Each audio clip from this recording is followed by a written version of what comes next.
Hello friends, welcome back to my channel. Friends, Sheetalashtami आने वाली है, तो चलिए जानते हैं इसकी पूजा विधि। हमें क्या करना चाहिए, कैसे पूजा करना चाहिए और क्या है इसकी सरल सादा सिंपल विधि। कौन सी गलतियां हमें नहीं करना चाहिए। पूजा सब लोग जानते तो हैं, लेकिन बहुत सी चीज़ें होती हैं जो लोग नहीं जानते हैं। तो चलिए शुरू करते हैं। फ्रेंड्स, सबसे पहली बात तो ये है कि शीतला सप्तमी अष्टमी के दिन पहले मीठा भात, मतलब इसको हम बोलते हैं ओलिया, खाजा, चूरमा, मगध, नमक पारे, शक्कर पारे, बेसन की चक्की, मीठे पुए, पकौड़ी, राबड़ी, बाजरे की रोटी, पूड़ी सब्जी आदि आपको बना लेना चाहिए। कुल्हड़ में मोठ बाजरा भिगो दें। मोठ का मतलब जो बाजरा होता है उसको मोठ बोलते हैं, इसको आप भिगो दें। इनमें से कुछ भी पूजा से पहले खाना नहीं चाहिए। यदि आप ये सब चीज़ें बनाते हैं तो सबसे पहले आप याद रख लीजिए कि आपके लिए इनमें से कुछ भी सेवन नहीं करना है, इनको आपको खाना नहीं है, बना के रखना है। दूसरा है, माता जी की पूजा के लिए ऐसी रोटी बनानी चाहिए जिसमें लाल रंग के सिकाई के निशान नहीं हों। कहते हैं ना कि मतलब सिकना नहीं, ऐसी सिकाई करें रोटी की जिसमें वो लाल तरह के चटके आते हैं ना, वो ना हो। यदि आप चाहें तो पानी में पूरियां तल सकते हैं, जिसको हम वो बोलते हैं ना फरा। कई जगह अलग अलग फरा बोलते हैं उनको। हम फरा के रूप में जो ठंडे प्रवृत्ति के होते हैं हम वो बनाते हैं और वो माँ को समर्पित करते हैं, जो काफ़ी लोग नहीं जानते हैं। उसको बोला जाता है गर्म पानी, खौलते पानी में बिना नमक की या नमक की नहीं होती हैं, सॉरी, बिना नमक की पूरियों को तलना। फूल के ऊपर आ जाती हैं, उसको शक्कर और घी के साथ माँ को अर्पित किया जाता है, उसको बोलते हैं फरा। तो आपके लिए इस तरह से ऐसा करना चाहिए जिसमें निशान भी नहीं है, पूरियाँ बन भी गई, तो ये चढ़ाइएगा आप। तीसरा है, किसी दिन यानी सप्तमी के दिन या पहले छठ की रात को या आप अष्टमी के दिन ये पूजा कर रहे हैं, ये दो दिन पूजा होती है, तो ये आप डिसाइड कीजिए कि आपके यहाँ कब हो रही है। तो रात को सारा भोजन आपको एक दिन पहले बनाकर रख लेना है। बाद में रसोई घर आपको सफाई करके पूजा करना है। आप साफ़ सफाई कर लेंगे, उसके बाद आपको साफ़ सफाई करने के बाद आप पूजा करें, मतलब नेक्स्ट डे आपको पूजा करना है। आपके लिए पूजा में क्या रखना है, रोली, मोली, पुष्प, वस्त्र आदि समर्पित कर पूजा करें। इस पूजा के बाद चूल्हा नहीं जलाया जाता है। मतलब आप पूजा से पहले मतलब एक दिन पहले आप सब कुछ करके रख लें, क्योंकि नेक्स्ट दिन जब आप पूजा करेंगे तो उस दिन आपके लिए पूजा से पहले या पूजा के बाद, आप पूजा के बाद तो खैर कर सकते हैं, लेकिन पूजा के पहले आपके लिए चूल्हा नहीं जलाना चाहिए, उसका आपको स्पर्श नहीं करना चाहिए। नंबर 5 है, शीतला सप्तमी के दिन पहले 9 कुंडवारे, 1 कुल्हड़ और 1 दीपक कुम्हार के यहाँ से आपको मंगवा लेना चाहिए, क्योंकि इसमें आप सब कुछ अपने नाम से, सबके बच्चों के नाम के, सबके परिवार वाले होंगे जो भी, जिसके नाम के आप जितने सदस्य हैं उनके नाम के आपको कुल्हड़ ले आना है और आपको उन सबके नाम की अलग अलग भरना है। एक आपको एक्स्ट्रा रखना चाहिए जो आप घर लेकर आ सकें प्रसाद के रूप में, और एक एक्स्ट्रा आपको माँ के लिए चढ़ाना चाहिए। बाकी सारे आप अपने घर वालों के सदस्य के हिसाब के सबके नाम के आप वो चढ़ा सकते हैं। जिसमें आप प्रसाद आदि आप वितरण करेंगे वो आप माँ के लिए रख सकते हैं, वहीं रख के आना है आपके लिए। अब है नंबर 6, बासोड़े के दिन सुबह जल्दी उठकर आपको ठंडे पानी से स्नान करना चाहिए। और 7वें नंबर की बात यह है कि एक थाली में कुड़वारे भरें। कुड़वारे में थोड़ा दही, राबड़ी, चावल, मतलब ओलिया जिसको हम मीठे चावल बोलते हैं, आपको मीठे पुए, पकौड़ी, नमक पारे, रोटी, शक्कर, भीगा हुआ मतलब पारे और भीगा हुआ मोठ मतलब बाजरा जिसको हम बोलते हैं, जो भी आपने बनाया हो वह सब आपके लिए एक थाली में आपके लिए सब कुछ जमा के रख लेना चाहिए।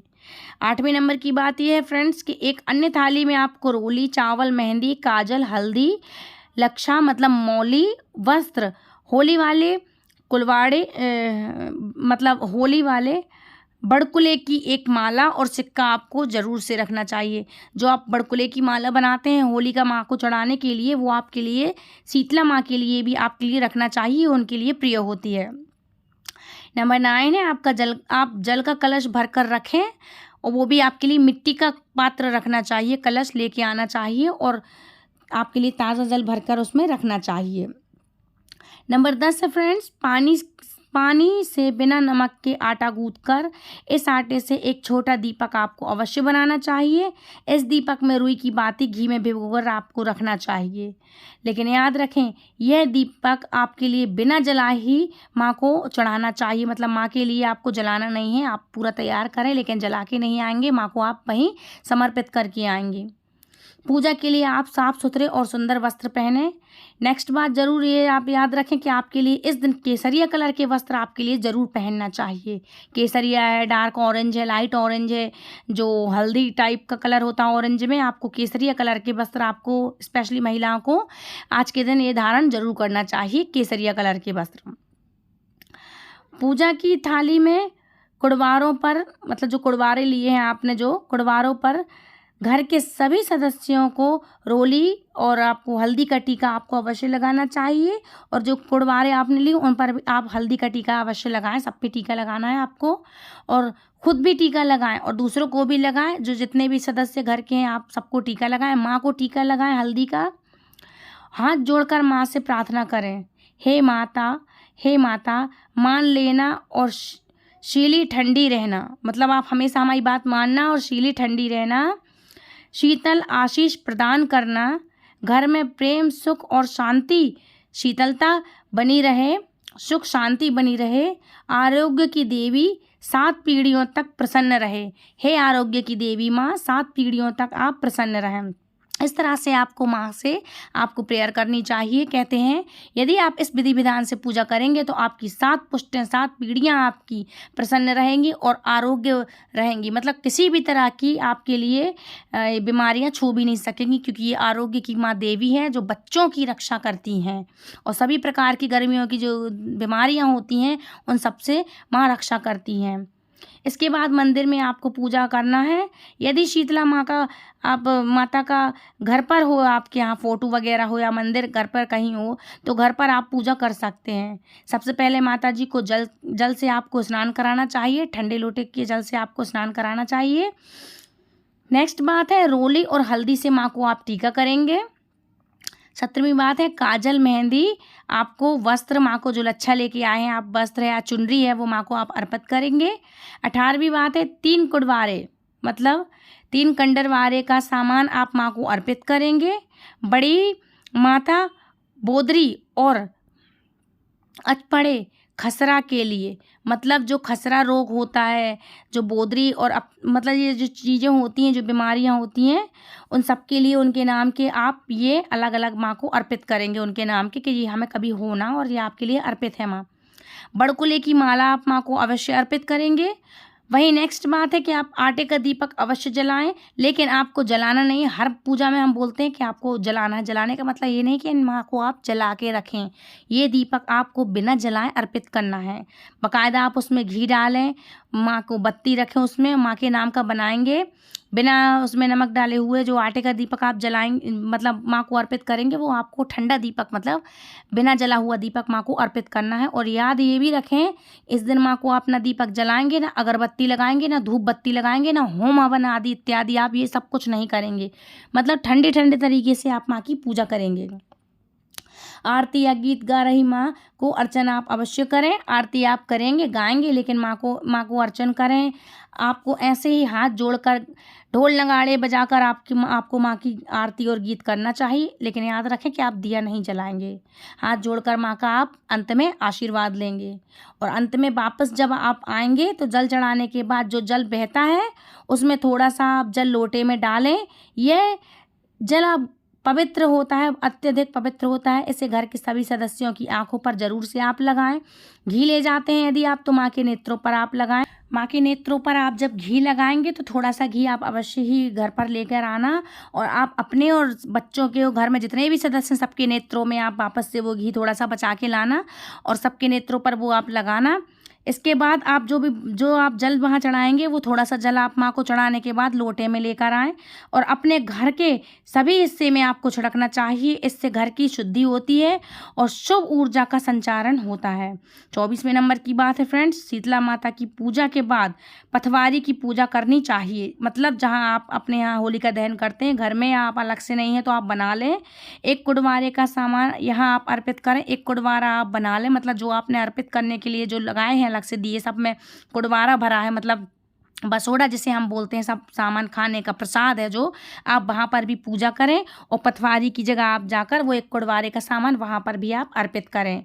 25वें नंबर की बात है फ्रेंड्स, शीतला माता की कहानी, पथवारी की कहानी और गणेश जी की कहानी आप अवश्य ही सुने। ये मैं नेक्स्ट वीडियो में आपको बता दूंगी। इसके बाद जय होली की दहन हुआ था, जब होली का दहन हुआ था जहाँ पर, वहाँ आकर पूजा करें, थोड़ा जल चढ़ाएं, पुआ पकौड़ी बाजरा व एक कुड़वारे का सामान आपको वहाँ अर्पित कर देना है और श्रद्धा से आपको हाथ जोड़कर वहाँ पर भी प्रेयर करना है। घर आने के बाद पानी की मटकी की पूजा आप अवश्य करें, क्योंकि कहते हैं पानी की मटकी के पास पितरों का स्थान होता है, इसलिए मटकी की पूजा करें और हमें शीतलता प्रदान करता है गर्मी में, इसलिए आप वहाँ पे भी पूजन अवश्य करें। ये करना ही चाहिए और ये होता है। 28वें नंबर की बात आप याद रख लीजिए, बचे हुए कुड़वारे का सामान कुम्हारी को या गाय को आपको या ब्राह्मणी को आपको अवश्य देना चाहिए। जो भी आप लेके गए हैं एक्स्ट्रा या कुछ भी, तो आपको ऐसा करना चाहिए। 29वें नंबर की बात है कि इस प्रकार शीतला माता की आप पूजन संपन्न करेंगे। ये होती है पूजा संपन्न करना, इस तरह से माँ की पूजा संपन्न होती है। ये कुछ विधि विधान है जो मैंने आपको बताया है। 30वें नंबर की बात है, घर के दरवाजे पर सुरक्षा के लिए हाथों की छाप आप अवश्य लगाएं, जो कि हल्दी के छाप होगी। ठंडे व्यंजन सब परिवार आप मिलजुल कर खाएं और बसोड़ा त्यौहार का आनंद उठाएं। और ध्यान रखें कि यदि आप कन्या हैं, आप वहाँ की लक्ष्मी है, घर लक्ष्मी, गृह स्वामिनी है, तो आपके लिए आपको हल्दी के दोनों हाथ, जिस तरह से नई बहू आती है, नई दुल्हन आती है तो दोनों हाथ लगाती है, उसी तरह से आप अपने घर में बच्ची से या आप अपनी बहू से या स्वयं आप गृह स्वामिनी है घर की, तो आप वहाँ आते से किसी भी माँ की जब पूजा करके आते हैं, देवी दिवाली की जब ऐसी कुछ पूजाएं होती हैं साल भर की जो एक बार, तो आप आते से मेन मुख्य द्वार पर आप दोनों हाथों की छाप अवश्य लगाएं। कहते हैं इससे घर की सारी नेगेटिविटी माँ दूर करती हैं। तो ये थी कुछ इंपॉर्टेंट बातें जो मैंने आपको बता दी हैं। तो आई होप आपको आज का वीडियो पसंद आया होगा। तो यदि पसंद आया तो लाइक शेयर कमेंट करें, चैनल सब्सक्राइब करना बिल्कुल ना भूलें, औरों तक शेयर करें ताकि कोई भी किसी भी तरह की भूल चूक या गलती की संभावना हो ना, और किसी से भी गलती हो ना। यदि कोई भी क्वेश्चन हो तो प्लीज़ आप कॉमेंट बॉक्स में मुझसे पूछ सकते हैं। और आप ये वीडियो कहाँ से देख रहे हैं, कि आपके यहाँ भी ऐसा होता है, आप ऐसे ही पूजा करते हैं, तो प्लीज़ मुझे कॉमेंट ज़रूर करें। मिलती हूँ नेक्स्ट वीडियो में। राधे राधे, हरे कृष्णा।